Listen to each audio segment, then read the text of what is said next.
Quinique, Good morning. ek is baie bang vir tee. My ma het gesê, ek moet nie tee praat nie. Don't batch it. Yeah. Yeah. But she said it with such passion. I would know. And the feather duster she would use for purposes of discipline. Yes. So anything that comes to hand, the spade or the hosepipe at that Slipper. Yeah. So ek is bang om tee te praat. Yeah. And today we're pushing that boundaries. Today we're spilling the tea and talking tea. But I'm also intimidated because of high tea. Okay. And, there's like an Afrikaner thing in that conservative Afrikaan, Calvinistic kind of culture that I had. But there was also the English bit. Correct. So my granny on my mom's side, it was Moorish tradition. There was so much teaspoons in that little display cabinet and little teacups and high tea and dressing for high tea. It's intimidating a prospect. And I feel like a bit of a heathen here now. You're going to put me through such a... So it's so good that you just spoke through that display cabinet, because what you have in front of you is a tea. I noticed. Yes. A Victorian teacup. En hy kom van daai cabinet. Hy kom van daai einste cabinet. We were not allowed to touch it, and it was for a special occasion. En vandag is sy dag. And the British flag was there as well, wasn't it? Yes. With all of the little teaspoons. And everything was for a special occasion. En jy's Afrikaans ook. Beide. Now, how did this Afrikaans, because the Afrikaans and the English don't like each other, how did they coexist like that in our homes?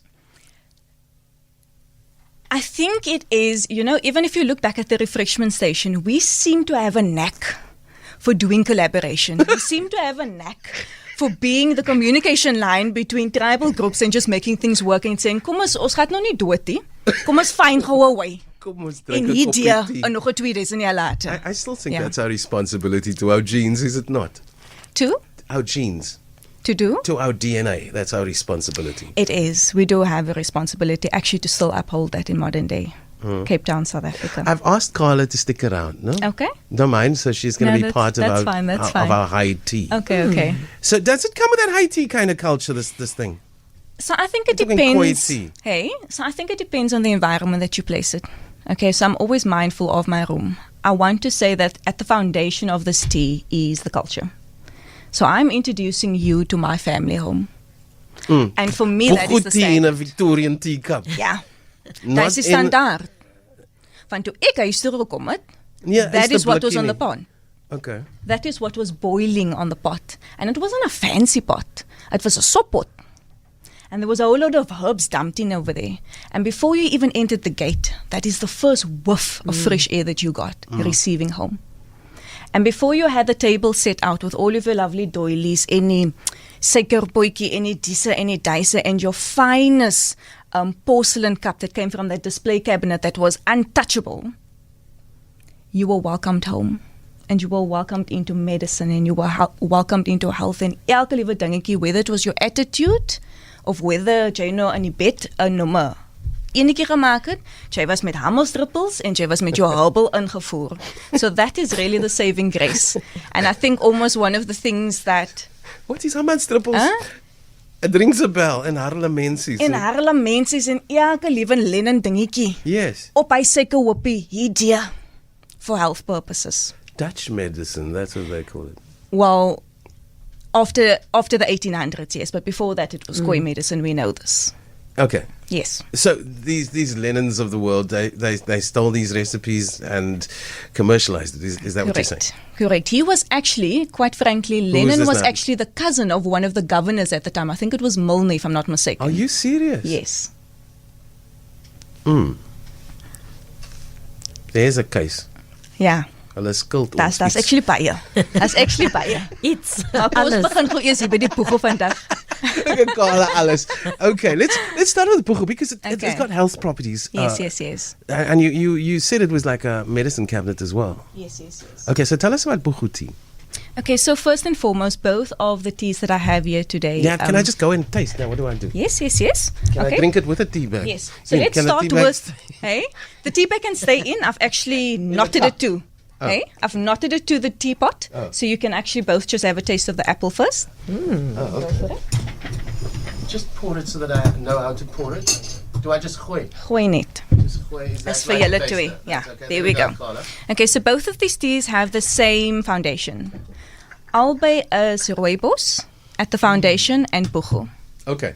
Okay, the one that you have in your hand now has sun-dried apple in it and frankincense. Oh. Now, I know that frankincense does not come from South Africa. Exactly. Van oma was maar nou 'n keeksus te verstaan, so ons het maar nou daai stukkie ook ingebring. Okay. What's frankincense? Does it keep like the spooker away and stuff? That's funny.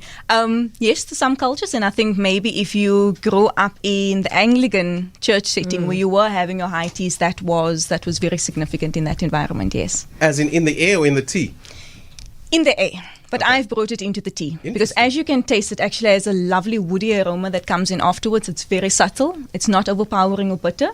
And the aftertaste that you will find is the sweet undertone of the apple that would have sifted through now. The buchu doesn't come through too strong. It's a very light minty taste. So for home, daar is nog sommer your nightcap. It's like discerning, no? It's very different to the Five Roses. Correct. It's not your everyday tea. Yeah. It is not your everyday tea. And it's a social drink, you say? And a health drink, and alles. It depends. So if you want to social, I've got some people that call me up and they say that they add it to their gin or they add it to their tonic water. Yes, so you have it concentrated, you have it cooled down, you add it with a little bit of ice, jy gooi hom. As daar by die partytjie laat in die aand. Iced tea. Carla, what are you registering? What are you feeling about that tea? I was expecting it to be quite bitter, but it's lekker. Yeah, exactly. Yeah, I can definitely. I mean, I've always loved buchu. Okay. But I've never been able to make it taste good. Oh yes. So this tastes really good. Yes. Okay, Thank you. So you've actually infused other stuff in it. Was it just like trial and error, or did you know what you sought to achieve? I think for me, it's probably more the significance of how I chose the ingredients, because each part of that actually has like a little bit of historical flavor within my life. You're absolutely welcome. So, rooibos is something that we have in our households already. Please, ma'am, can I have some more? There we go. And buchu for me is really that was kind of like a staple food in any huis. Yeah. Okay. Waar is hierdie huis? Sê vir ons. I want to understand the space. Tell us where it's at. So die huis is Oma se huis. En Oma se huis is in Hermanus. Okay. So ons is actually van 'n coastal town. En daar het ons nog Hermanus of Houston? No, Hermanus, Mount Pleasant. En ons het vir jou pearlie geëet, lekker lavish. Breakfast, lunch and supper. En crayfish. En als die lekker dinge. And tea. Yes, and tea. And she stayed in a municipal house over there. The house actually still exists. And she was married to a policeman. And they met in a klein dorpie called Verliesdorp. Om die draai. Ja, om die draai. En sy was 'n appelpakker in die stoor. My hemel. So that's why you're having the apple-flavored tea. So it's her recipe. It's not. It's a combination of my love relationship with her and everything that she left me in her legacy, which was her love. Maybe Lennon also got it out of a love relationship. Yeah, no. There could say so, yeah. Okay. And so the next flavor actually goes straight into that. So she stayed in Hibiscus Street. And I don't know if it was deliberate or whether she was being a very fancy poet, but she had a lovely hibiscus shrub that grew in the front of the home. And so that is really what encouraged the next flavor, which is this love relationship between this hibiscus boompie en die appelstoor waarvanaf sy gekom het. I'm feeling a little more cultured now, all of a sudden. And we're going to continue this conversation. Okay. Quinique, that's correct, right? Yes. Quinique Jagers, my guest, founder of Kaapse Khoi, talking about tea, the history of it, the culture around Khoi tea. There's a lot of culture around Khoi tea we are discovering, and the taste I would suggest you should be discovering too. So we'll continue this conversation next.